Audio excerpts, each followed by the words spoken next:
the Father, and the Son, and of the Holy Spirit. Amen. The Lord be with you. And one with your spirit. A reading from the Holy Gospel according to Mark.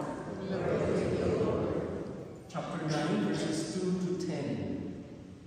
This is my beloved Son. Jesus took Peter, James, and John and led them up high a mountain apart by themselves.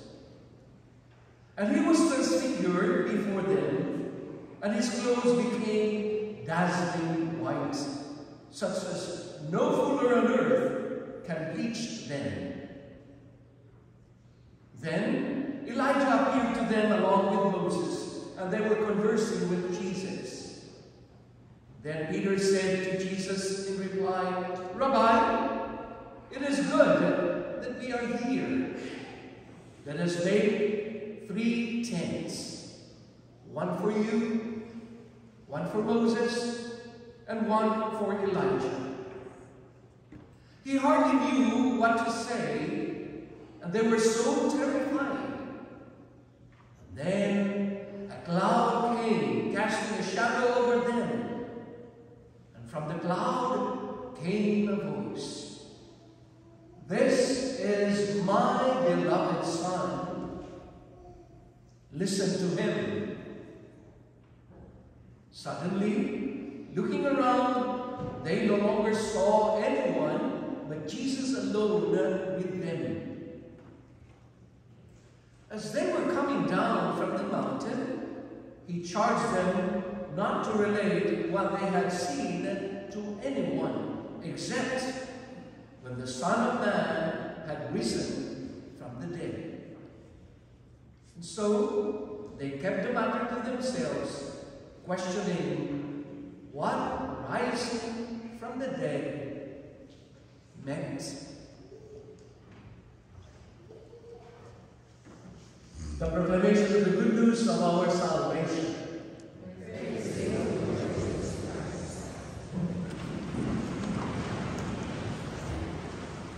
In the name of the Father, and of the Son, and of the Holy Spirit.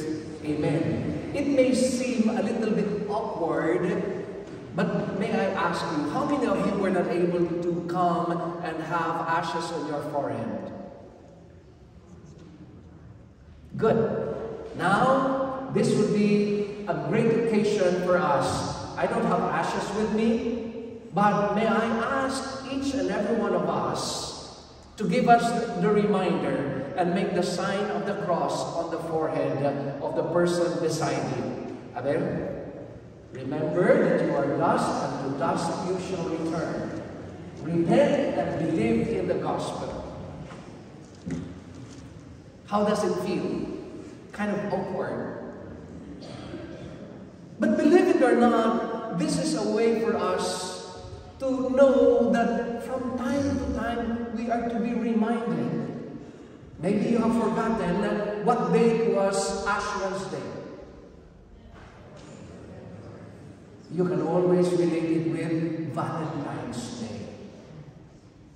But mind you, this reminder is not only once in a lifetime or once a year, but it should be every day. Husband, wife, maybe the moment you wake up, you remind, repent, and believe in the gospel. Never let the sun go down on your anger. That's the reason why probably, I remember there's a story about a priest who was walking along the dark alley, and he heard a voice, "Stick up, give me your money."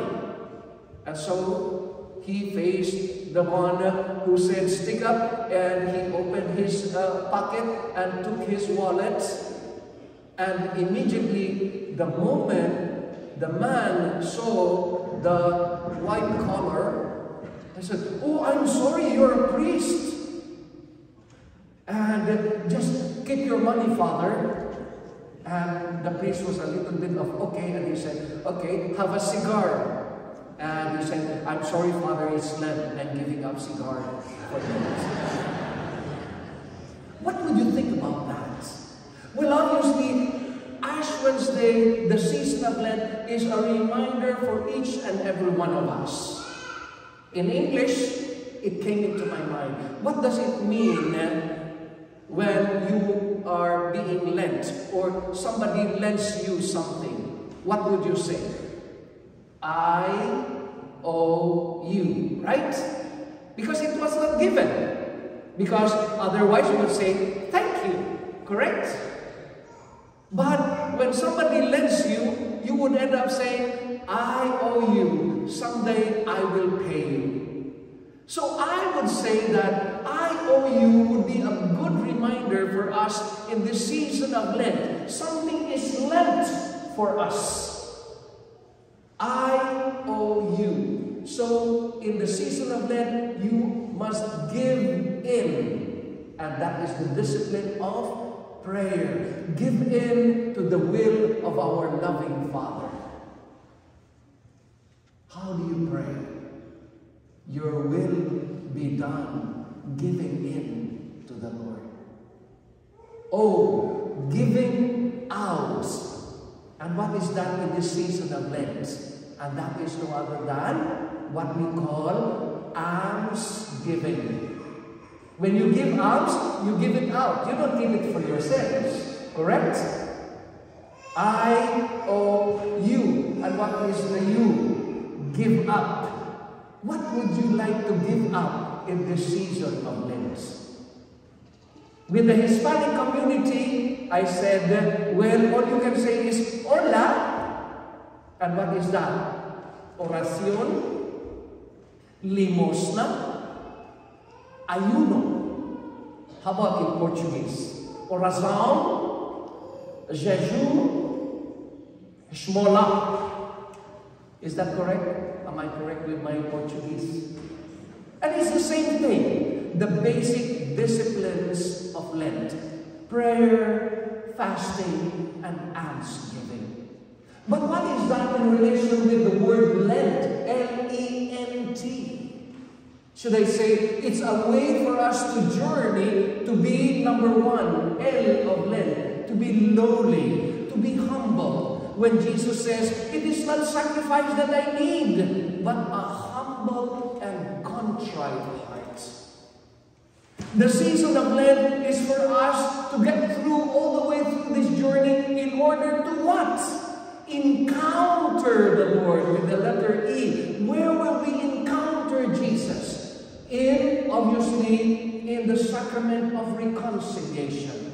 When we express sorry for our sins. And through that, we become worthy by God's grace of forgiveness, and we are able to encounter Jesus in the sacrament of the Eucharist. Always remember that in this celebration of the Eucharist, Jesus is totally, completely, physically in His humanity and divinity present here. He doesn't want us to go social media, because that's only virtual reality. He wants us to come to Him in reality, in His precious body and blood. Por eso, we have got to go into the deepened encounter with the Lord. And the moment you encounter Jesus, well, obviously, we will be able to, what's the letter N of Lent? We will be able to say, no to sin, no to my pride, no to my greed, and yes to the Lord. Obviously, in the season of Lent, we have 5 Sundays to pray, reflect, and celebrate in preparation for the triumph of Jesus through His resurrection. The letter T is no other than the 5 T's. And I would like you to pray and reflect. What would be the word that becomes a T for you? Number 1, last Sunday, we talked about the first letter T. Would you remember the gospel reading? We pray and reflect and talk about the temptation of Jesus. Like you, like me, like Jesus. There was this experience of temptation, being tested. How strong are you in moments of temptation? Would you be likened to St. Augustine who said, Lord, make me chaste but not now, because I call this, oh happy folk, felix culpa. This Sunday we talk about another letter T, and that talks about the Transfiguration. Would you think about the Transfiguration? Let me talk about that in a little while. The third Sunday, that will be next Sunday, would be no other than talking about the temple experience of Jesus. What happens during that? At least you have an overview of your Lenten preparation, where Jesus got mad and trampled down all those tables, where money changers and so on and so forth. And obviously, the fourth Sunday talks about what? That assurance to take into consideration the cross, where Nicodemus was told, remember that unless the Son of Man be lifted up, tossed high in the air, there will be no salvation. As you look up to Jesus hanging on the cross. And last but not least, unless the grain of wheat falls to the earth and dies, it remains just a single grain of wheat. And so let's get back. You have all that, because ultimately, after the 5 T's of our reflection, we end up with the triumph of the cross. Yes, He dies for us, but He will rise to life, that you and me will rise to life again in His resurrection. So let's talk about Transfiguration. What comes into your mind? The physical aspect, that's not a problem. You can go to the doctors. You can go anywhere. You can transfigure your faces, your body from 36, 46, 36, whatever. I don't know the numbers of the figures. That's why you call it figures. But today, I would like to level up from Transfiguration to the joy of the letter T of Lent. And that is what I would say, transformation. We are definitely on our journey to experience Transfiguration. Put that in the physical dimension. We have got doctors and specialists for that.